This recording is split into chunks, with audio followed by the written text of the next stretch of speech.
দাদা কালকে যে আপনার দোকানে এই যে পিছের থেকে গ্রিল কাইটা চোখ ঢুকছে বা এটা কিনা আপনার কি কি মালামাল নিচ্ছে বা কি কি ক্ষয়ক্ষতি হয়েছে একটু আপনি আমাদের মালামাল নেয় নাই, তবে মালামাল ফালাই দিয়া ভিতরে ঢুকি দয়া করে খুইলা নগদ টাকা খুঁজে নিয়ে গেছে। আপনি কালকে দোকান বন্ধ করছেন কয়টায়? আমি দোকান বন্ধ করছেন কয়টা বা দোকানে কি আসছিল কি আসছিল একটু দোকানে লাখ টাকা ছিল, লাখ নগদ টাকা ছিল, কারণ এলাকা একটু দূরে তো এই কারণে আমি নগদ টাকাটা নেই নাই, টাকাটা আমি দোকানে রেখে গেছি।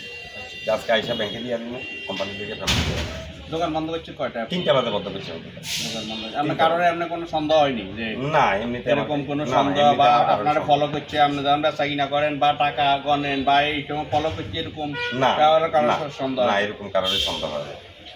দেখো কাগজপত্র যা আসলে সব পাড়ে পাড়ে খুলিয়ে আনেছে, দলিলের কাগজপত্র সব খুলি পাড়ে। টাকা ছাড়া অন্য কিছু নিচ্ছে না, অন্য কিছু নেই, শুধু টাকা। এই ডয়ার কটা ভাঙছে?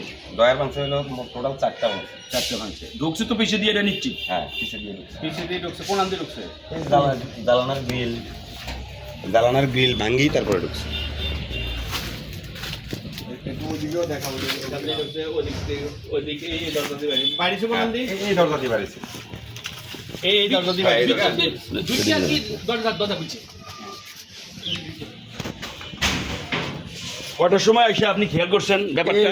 10টা বাজে আইসা সকাল 10টার সময় এসে কি দেখলেন? 10টার সময় তো শাটার খুলি, মনে দেখে যে সব কাগজপত্র এলোমেলো, দেখে যে পিছু দরজা খোলা।